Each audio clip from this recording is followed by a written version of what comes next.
हम सुनते तो हैं लेकिन करते अपने मन की हैं। कहने का तात्पर्य हम अपना दिमाग लगाना तब तक नहीं छोड़ते जब तक दिमाग की अंतिम सीमा है, यानी दिमाग जहाँ तक जा सकता है वहाँ तक हर प्राणी पहले प्रयास करता है।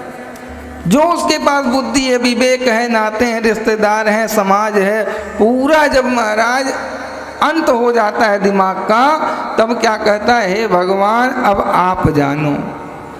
कहने का तात्पर्य जब दिमाग का सीमा जो होता है वो पूर्ण हो जाता है, तब हम आप कहते हैं भगवान अब आप ही संभालो।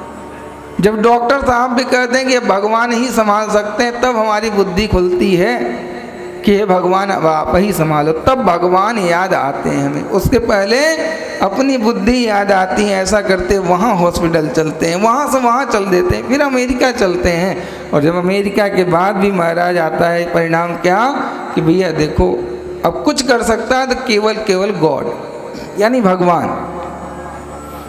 तब हमें याद आती है परमात्मा की, तब जाते हैं मंदिर जाते हैं महाराज, खूब परमात्मा से कहते हैं ठीक हो जाओ, ये हो जाए तो ये चढ़ा दूंगा, वो हो जाए तो वो चढ़ा दूंगा।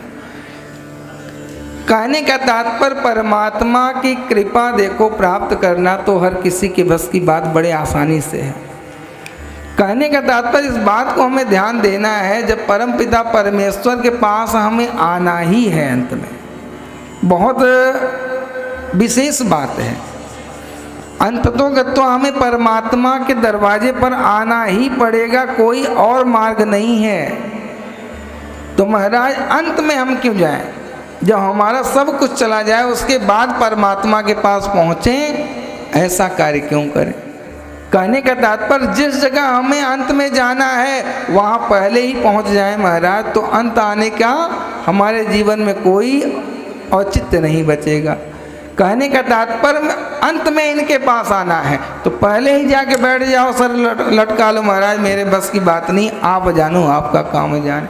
तो केवल और केवल आपको यही मार्ग मैं प्रशस्त करना चाहूँगा परमात्मा की कृपा से कि महाराज आप लोग अपनी बुद्धि को बंद करके अपने ताले रूपी इस बुद्धि के चाबी को परमात्मा के चरणों में समर्पित कर दो और बोलो परमात्मा जहाँ ले चलोगे वहाँ मैं चलूँगा और जहाँ नाथ रख लोगे वहीं मैं रहूँगा। ये भावना आपके अंदर आ गई तो कोई महाराज शत्रु आपको नहीं दिखाई देगा, सब आपके मित्र हो जाएंगे। तो आज महाराज लाला आएंगे, तब लाला के बाद ये 84 कोस यात्रा को हम लोग प्रारंभ कर पाएंगे, क्योंकि लाला के बिना 84 का कोई महत्व नहीं है। कहने का तात्पर्य हम केवल यात्रा करें तो उसका फल हमें प्राप्त नहीं हो पाता है। ये बात श्रीमद् भागवत महापुराण में विदुर जी से मैत्रेय जी कहते हैं। विदुर जी केवल और केवल यात्रा किए जा रहे थे, मैत्रेय जी का दरस परस हो गया। मैत्रेय जी ने पूछ लिया विदुर जी आजकल क्या कर रहे हैं आप? बोले जब से निकला हूँ महाराज दुर्योधन के राज्य से हस्तिनापुर से, तब से मैं भगवान के दर्शनों का लाभ प्राप्त कर रहा हूँ, यात्राएं ही यात्राएं किए जा रहा हूँ।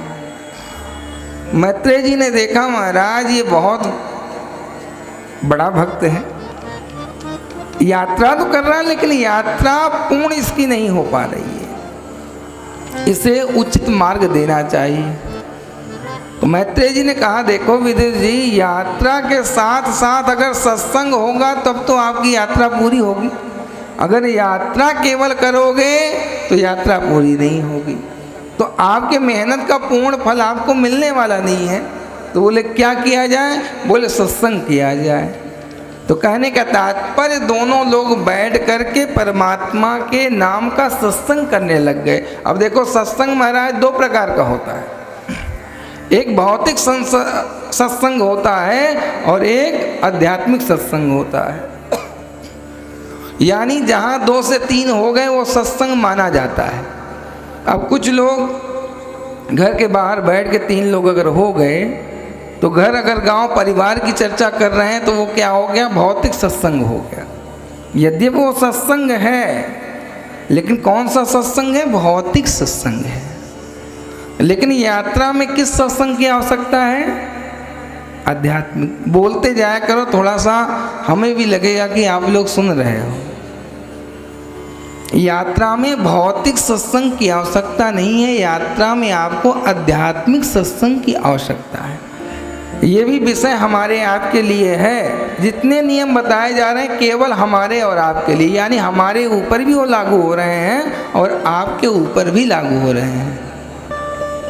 कहने का तात्पर्य हम आप 4-5 लोग बैठेंगे या भोजन करते समय, पंगत करते समय यात्रा में एकत्रित हो गए, तो एकत्रित होने के बाद चलने लग जाता है गली गुच्चे की बात, नुक्कड़ की बात। अरे देखो वो आ रही थी नहीं आई, ऐसा कर दिया वैसा। अरे महाराज सब छोड़ दो अभी 7 दिन तक, 7 दिन के बाद जाना फिर खूब करना। अभी तो केवल और केवल परमात्मा देखो, वहाँ वाला मंदिर कैसा था।